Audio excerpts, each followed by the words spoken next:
चलो बच्चों शुरू करते हैं आज का लेक्चर। सिंक्रोनाइजेशन।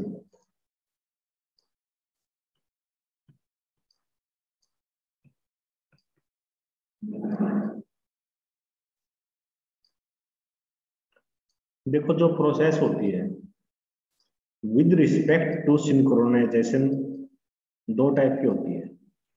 एक होती है कोऑपरेटिव प्रोसेस, दूसरी होती है इंडिपेंडेंट प्रोसेस।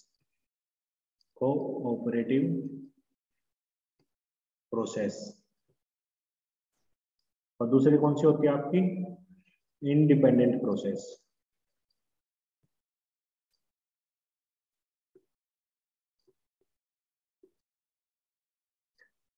मैं कह रहा हूं कोऑपरेटिव प्रोसेस, इसका क्या मतलब है? जब एक प्रोसेस का जो एग्जीक्यूशन है उसको दूसरी प्रोसेस अफेक्ट करती है तो उसको हम बोलते हैं कोऑपरेटिव प्रोसेस। जैसे मान लिया एक प्रोसेस है P1, दूसरी प्रोसेस है P2। ठीक है, मान लिया P1 है जो ये इफेक्ट कर सकती है P2 को, तो मैं कहूँगा P1 अफेक्टिंग P2। ठीक है, या फिर P2 affected by P1, same चीज है, अफेक्टेड बाय P1। तो कोऑपरेटिव प्रोसेस क्या है? The execution of one process affects और अफेक्टेड बाय अदर प्रोसेस। उस केस में हम प्रोसेस को हम कहेंगे कोऑपरेटिव प्रोसेस। अगर दो प्रोसेस इंडिपेंडेंट है एक दूसरे से, एक का एग्जीक्यूशन दूसरे के एग्जीक्यूशन को अफेक्ट नहीं कर रहा, तो उस केस में हम कहेंगे कि जो प्रोसेस है अपनी वो इंडिपेंडेंट प्रोसेस है। जैसे मान लिया ये प्रोसेस है P1, दूसरी प्रोसेस है P2। ये अपना अलग एग्जीक्यूशन कर रही है, ये अपना अलग एग्जीक्यूशन कर रही है, दोनों के बीच में कोई लेना देना नहीं है, तो उस केस में मैं इनको बोलूंगा इंडिपेंडेंट प्रोसेस। क्लियर है इतना?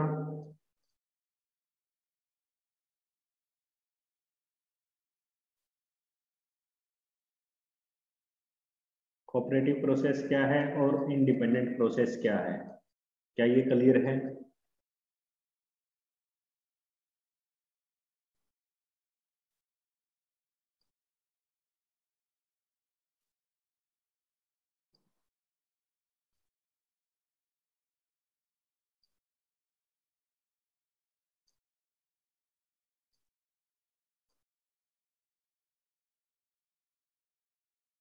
सिंक्रोनाइजेशन के अंदर हमारे पास कुछ प्रॉब्लम्स हैं जिनको हम स्टडी करेंगे और फिर उनका सॉल्यूशन कैसे करेंगे वो भी देखेंगे।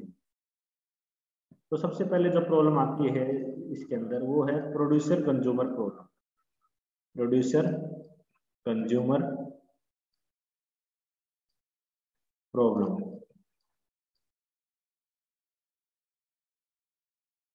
Producer consumer problem.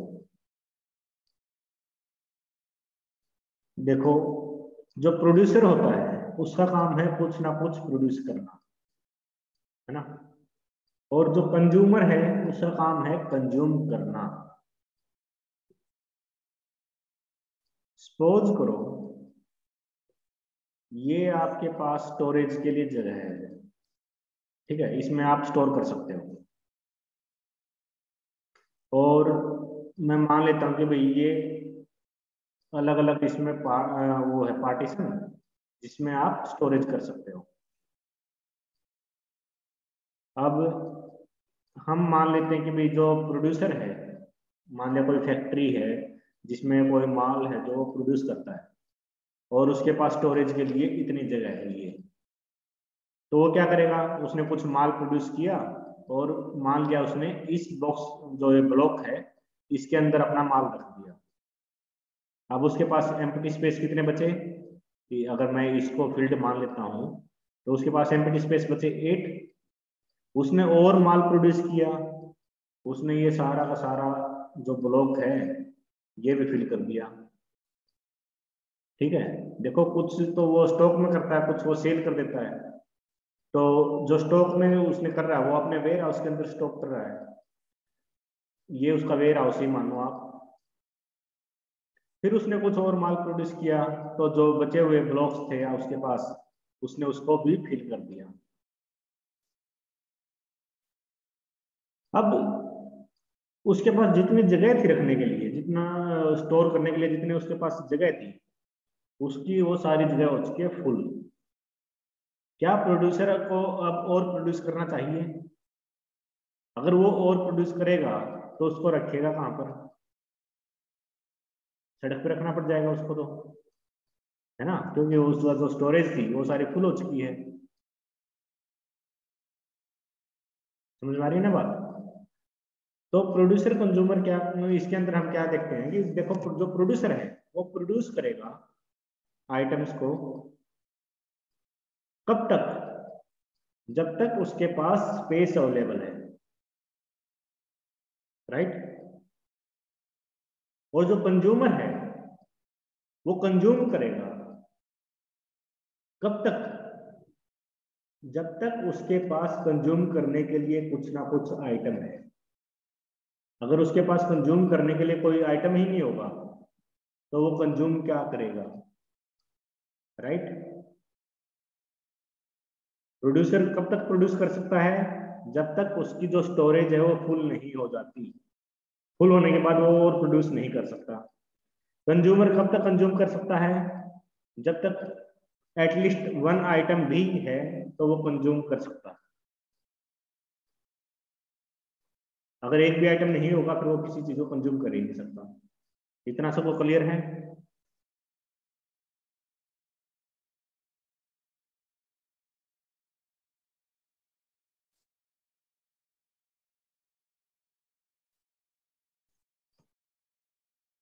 तो चलो प्रोड्यूसर कंज्यूमर प्रॉब्लम को देखते हैं, इसका एल्गोरिथम देखेंगे हम।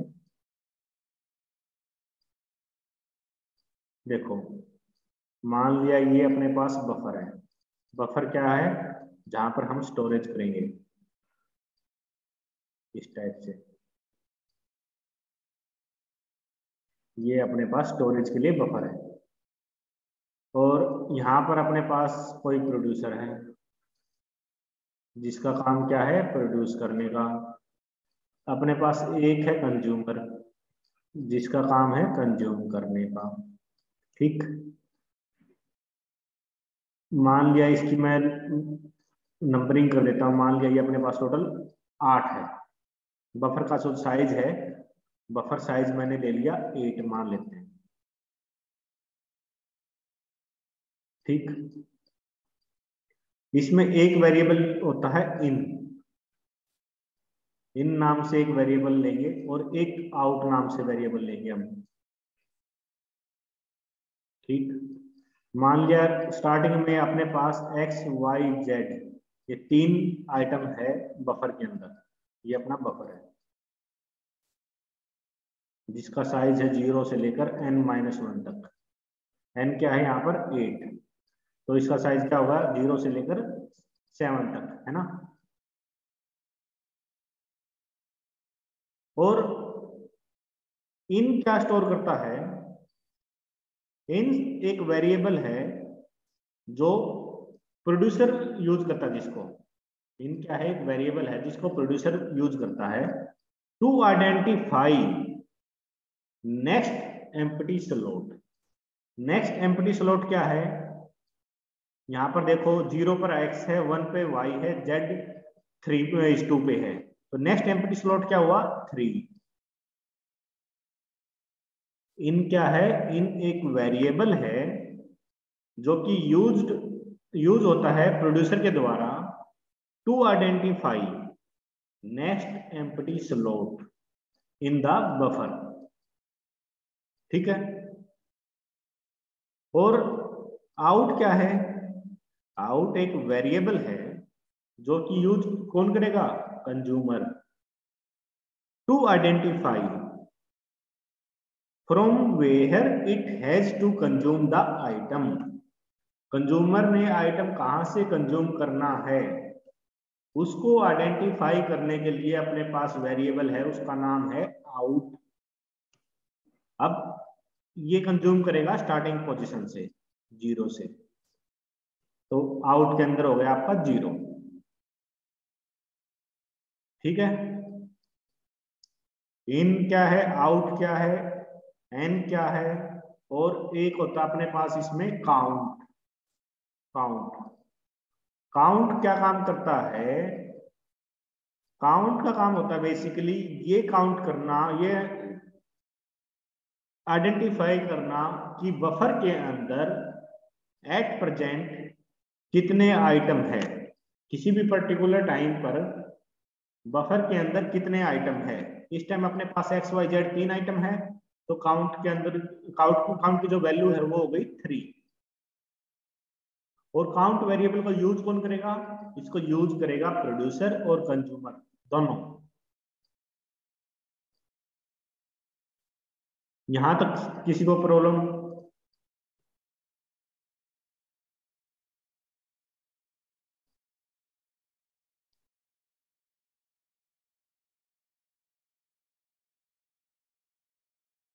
तो चलो इसका जो एल्गोरिथम है वो देखते हैं हम एक बार।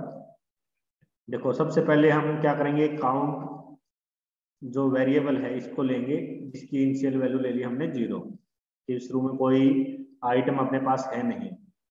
फिर आएगा अपने पास क्या, प्रोड्यूसर, क्योंकि कंज्यूमर तो बाद में लेके आएंगे, हम पहले प्रोड्यूसर का देखते हैं। ये एल्गोरिथम मैं लिख रहा हूँ जो ये प्रोड्यूसर के लिए है, वॉइड प्रोड्यूसर वॉइड। ठीक है, और इसके अंदर मैं एक वेरिएबल लेता हूँ इंट टेम्परेरी, या मैं इसको ले लेता हूँ आइटम के नाम से ले लेते हैं, मान लेते हैं इसको इंट आइटम। प्रोड्यूसर ने प्रोड्यूस किया तो आइटम पी ले लिया मैंने इसका नाम, और वाहिल ट्रू। तो इसके अंदर हम क्या करेंगे, produce item, produce item, item P, ये आइटम उसने प्रोड्यूस कर दिया। वाहिल कब तक, वाहिल काउंट है जो वो इक्वल है एन के, और इसके बाद ये कंडीशन में क्या काम करेंगे मैं बताऊंगा आपको। उसके बाद जो बफर है, बफर के अंदर हम क्या करेंगे, बफर इन के अंदर हम आइटम को डालेंगे, आइटम पी को। और ये मुझे एक्चुअली प्रोड्यूसर और कंज्यूमर दोनों का एल्गोरिथम एक ही पेज पे लिखना है, तो इसलिए मैं थोड़ा टाइट करके लिख रहा हूँ इसको। इन इजकल टू, इन की वैल्यू को इंक्रीज करेंगे अब हम, इन प्लस 1 मोड, मोड किससे करेंगे, जो साइज है बफर का। और यहाँ पर मैं काउंट की वैल्यू को अब इंक्रीज कर दूंगा, क्योंकि एक आइटम है जो वो प्रोड्यूस हो चुका है, और इसको हम क्लोज कर देते हैं। ये है प्रोड्यूसर का एल्गोरिथम। इसी के साथ में मैं कंज्यूमर का भी लिख देता हूँ, ताकि मैं दोनों को आपको एक साथ बता पाऊँ। यहाँ पर मैं कंज्यूमर का लिखता हूँ,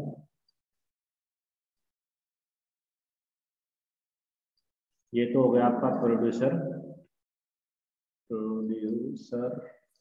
और अब हमने लिखना है किसका, कंज्यूमर का।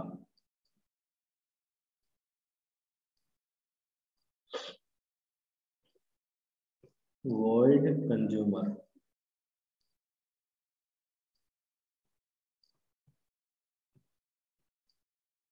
ठीक, इंट आइटम सी, वहां आइटम पी लिया था, यहाँ आइटम सी ले लेता हूं मैं, वाहिल true.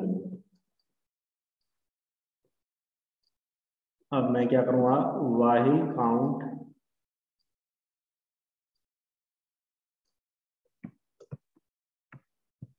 वाहिल count equal 0, item C is equal to buffer out.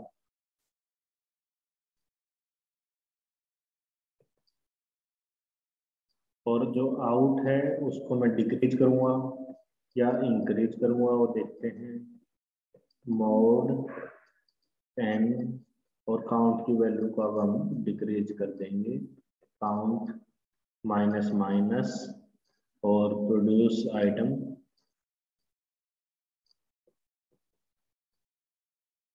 इसके अंदर हम डाल देंगे किसको, आइटम सी को। ठीक, अब देखते हैं इस एल्गोरिथम को। देखो सबसे पहले प्रोड्यूसर है, फिर कंज्यूमर है, या कंज्यूमर भी पहले हो सकता है, प्रोड्यूसर बाद में हो सकता है। सबसे पहले हमने क्या किया, काउंट एक वेरिएबल लिया जिसकी इनिशियल वैल्यू ले ली मैंने 0। ठीक, फिर प्रोड्यूसर का एल्गोरिथम है, यहाँ मैंने एक आइटम लिया जिस आइटम को मैंने प्रोड्यूस करना है, और यहाँ पर मैं एक कंडीशन लगाता हूँ while count equal to n। ये बेसिकली क्या काम करती है, ये कंडीशन चेक करती है कि क्या आपका बफर है, जो बफर इज फुल और नॉट, ये चीज चेक करती है।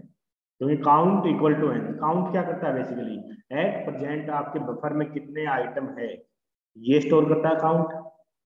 और n क्या है, n आपका साइज है बफर का। काउंट इक्वल है अगर n के, इसका मतलब क्या, बफर फुल हो जाएगा आपका, समझ रहे हो। अगर बफर फुल नहीं है, count not equal to n है, उस केस में क्या करूंगा मैं, देखो मैंने यहाँ पर सेमी कॉलम लगा रखा है एंड में।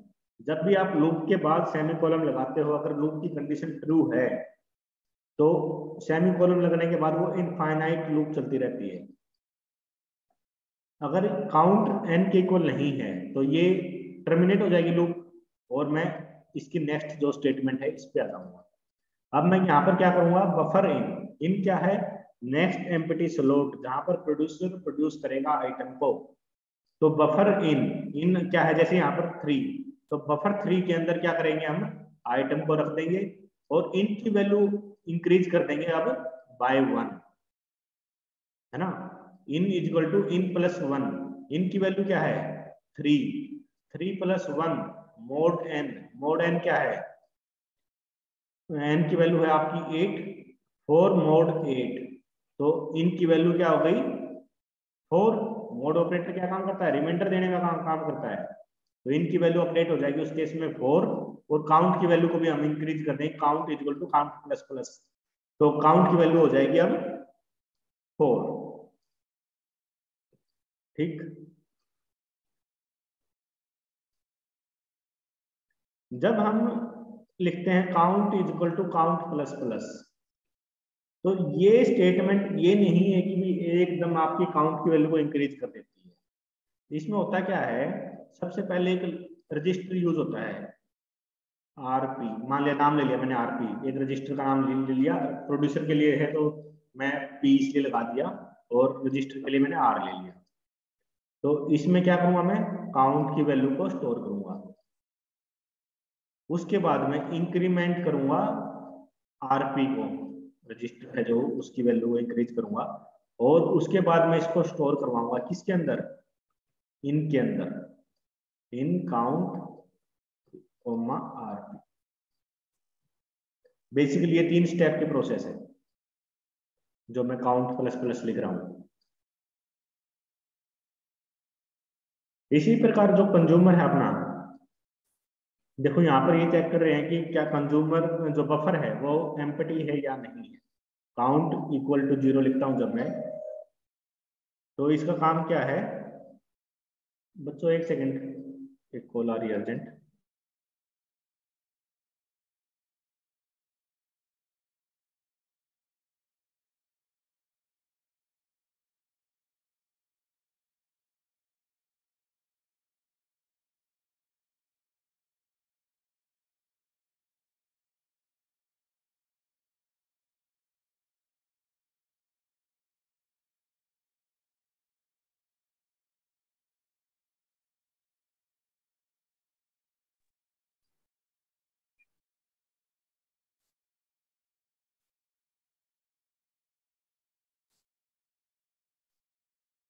देखो जब मैं यहाँ लिखता हूँ while काउंट इक्वल टू 0, इसका मतलब क्या है, बफर है आपका जो एम्प्टी है, एम्प्टी है तो कंज्यूमर कुछ कंज्यूम नहीं कर सकता।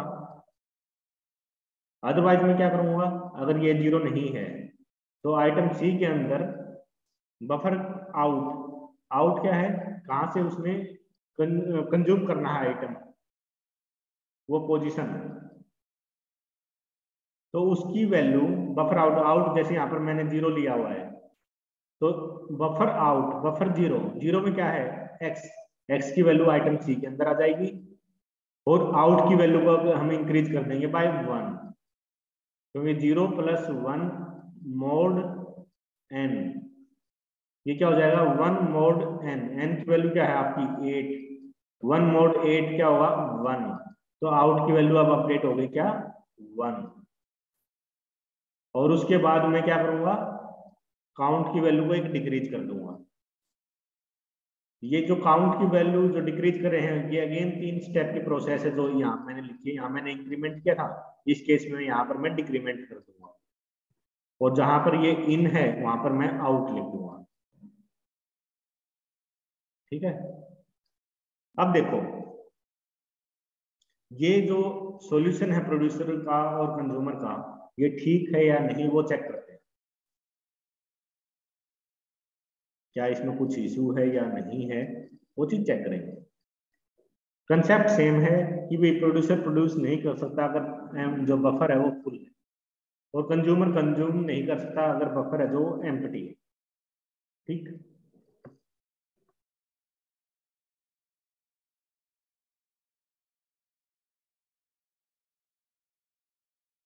तो हम मान के चलते हैं कि भाई जो इनिशियली अपने पास जो बफर है उसके अंदर 3 एलिमेंट है एक्स वाई और जेड। इनिशियली अपने पास 3 आइटम है, और मान लिया कि भाई मैंने नया आइटम है ए, इसको प्रोड्यूस करना है। प्रोड्यूस करना तो हम प्रोड्यूसर के पास जाएंगे, उसका एल्गोरिथम यूज करेंगे। तो यहाँ पर आइटम क्या है अपने पास जिसको हमने प्रोड्यूस करना, आइटम पी हो गया ए, और यहाँ पर देखो व्हाइल काउंट जो सबसे पहले एल्गोरिथम में आता है, व्हाइल ट्रू है तो लूप के अंदर आ गए। अब यहाँ पर प्रोड्यूस करना हमने आइटम पी, और while count equal to N, count की वैल्यू क्या है अभी 3 नॉट इक्वल टू 8, ठीक है ना, काउंट की वैल्यू है 3, एन की वैल्यू है 8, while 3 equal to 8 false, false है तो हम क्या करेंगे, इसकी नेक्स्ट स्टेटमेंट पर आएंगे। यहां पर क्या लिखा हुआ है बफर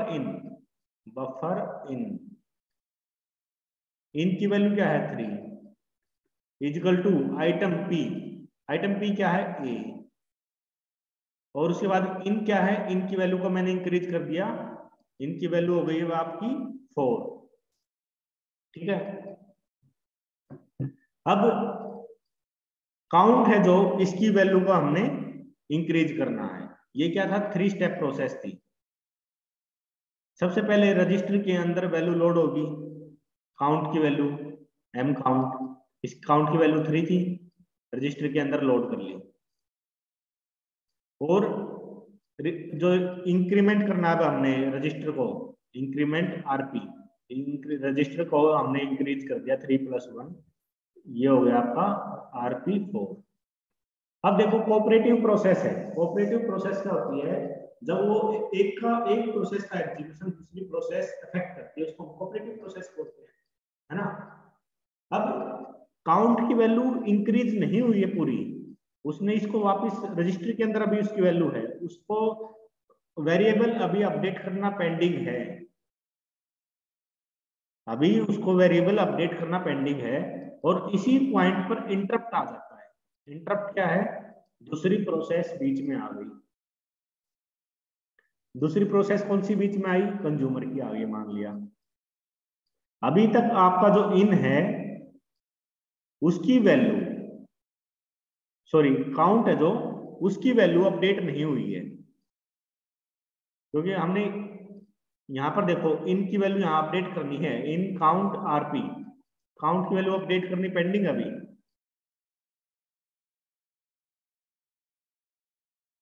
और उससे पहले इंटरप्ट आ चुका है। इंटरप्ट आया कंज्यूमर बीच में, कंज्यूमर कहता है मैं कंज्यूम करूंगा, अब देखो यहाँ पर मान लिया उसने एक आइटम कंज्यूम करना है, ठीक है, आइटम मान लेते हैं कि उसने स्टार्टिंग पोजीशन है जो वहां से कंज्यूम करना है, आइटम सी है जो वो हो गया इसके पास एक्स, एक्स आइटम इसने कंज्यूम करना है, वाइल ट्रू इसके अंदर आए, while count equal to 0, count की वैल्यू क्या है 3, काउंट की वैल्यू अपडेट नहीं हुई अभी तक, काउंट की वैल्यू है 3, 3 इक्वल टू 0 फॉल्स। तो इसके नेक्स्ट स्टेटमेंट पर हम आए, हम यहां पर क्या है item C is equal to buffer out, item C के अंदर क्या वैल्यू आ गई बफर आउट, आउट की वैल्यू है 0, आइटम सी के अंदर आ गई एक्स, ठीक है, और आउट की वैल्यू को हमने इंक्रीज कर दिया by 1, out plus 1 mod N, out की value 0, 0 plus 1 mod N, N की वैल्यू है 8, तो आउट की वैल्यू हो गई यहाँ पर 1। अब काउंट डिक्रीमेंट किया हमने, ये अगेन वही 3 स्टेप की प्रोसेस है ना। काउंट की वैल्यू सबसे पहले क्या थी, रजिस्टर के अंदर आरपी, या इसके लिए दूसरा रजिस्टर लेना था दूसरा रजिस्टर ले लो, एक आरसी ले लो। तो सबसे पहले इसके अंदर वैल्यू क्या आई आरसी, ये वैल्यू आएगी आपकी काउंट की वैल्यू, इसके अंदर काउंट की वैल्यू क्या है 3, अब आरसी को हमने डिक्रीज करना है, आरसी 3 माइनस 1, अब आरसी के अंदर वैल्यू क्या आ गई 2, है ना। अब देखो यहां पर जो काउंट की वैल्यू अपडेट करनी थी प्रोड्यूसर ने, काउंट की वैल्यू इसने करनी थी क्या 4, अब कंज्यूमर है इसने काउंट की वैल्यू क्या करनी है 2, समझ में आ रही है बात। अब मान लेते हैं कि भाई कंज्यूमर ने यहाँ पे काम स्टॉप कर दिया अपना, और प्रोड्यूसर ने अपना काम एग्जीक्यूशन कंप्लीट कर किया, यहाँ पर जब इंटरप्ट आ गया था कंज्यूमर बीच में आ गया था, तो कंज्यूमर ने अपना काम शुरू किया, लेकिन कंज्यूमर ने भी फाइनल काउंट की वैल्यू को अपडेट नहीं किया है।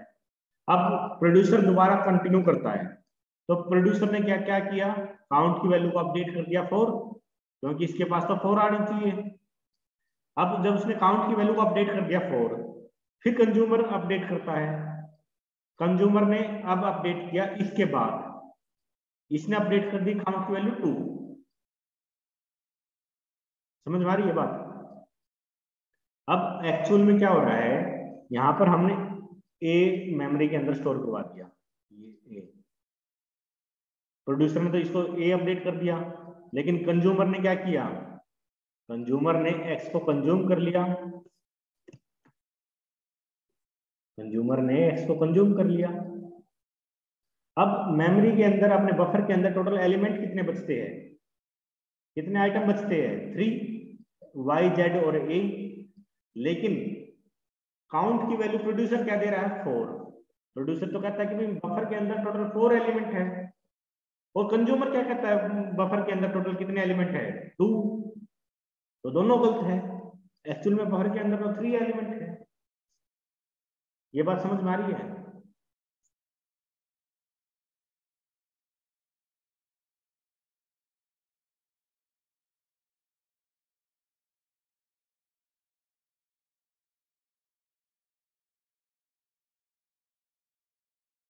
देखो जब हम कोऑपरेटिव प्रोसेस की बात करते हैं तो इंटरप्ट है जो किसी भी पॉइंट पे आ सकता है ना।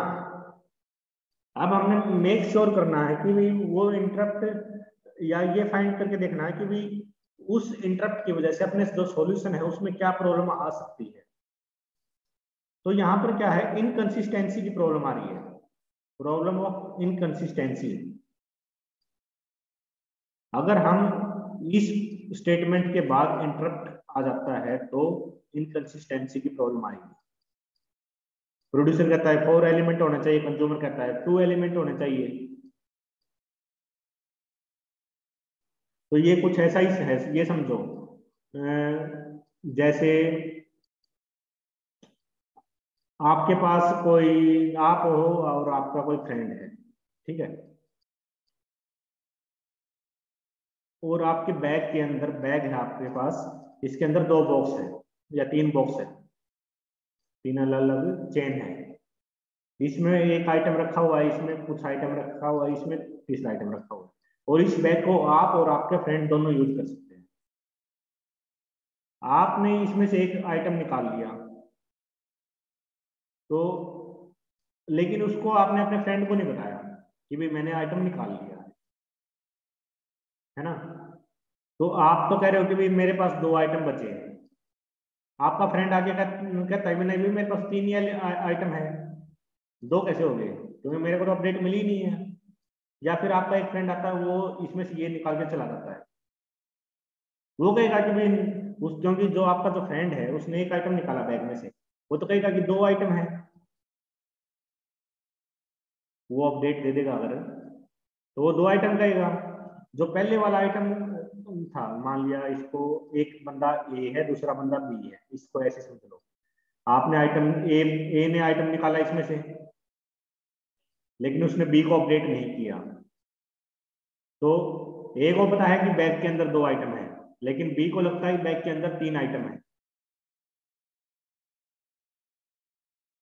अब बी आता है, बी इसमें से एक आइटम निकाल के चला जाता है। बी कहता है कि भाई मैंने एक आइटम निकाल लिया, ए को कहता है कि मैंने एक आइटम निकाल लिया, और बैग के अंदर अब 2 आइटम है। लेकिन बी क्या सोच, ए क्या सोचेगा, एक तो मैंने निकाला था, एक इसने निकाल लिया, तो एक बचना चाहिए, है ना। लेकिन ये तो वो है जब उन्होंने एक दूसरे को बता दिया, लेकिन वो एक दूसरे को बताए नहीं और आइटम निकाल दें, तो वहां क्या होगा, दोनों अलग अलग अपने माइंड सेट में कि भाई बैग के अंदर तो इतने आइटम होने चाहिए, लेकिन है कुछ और एक्चुअल। सेम वही चीज यहाँ पर है, ये दोनों प्रोसेस एक दूसरे को अपडेट नहीं दे रही है, बीच में कोई भी प्रोसेस कहीं भी आ जाती है, तो उसकी वजह से क्या हो रहा है, इनकंसिस्टेंसी आ रही है। प्रोड्यूसर कहता है कि 4 आइटम होने चाहिए, कंज्यूमर कहता है 2 आइटम होने चाहिए। तो प्रोड्यूसर कंज्यूमर में यहाँ पर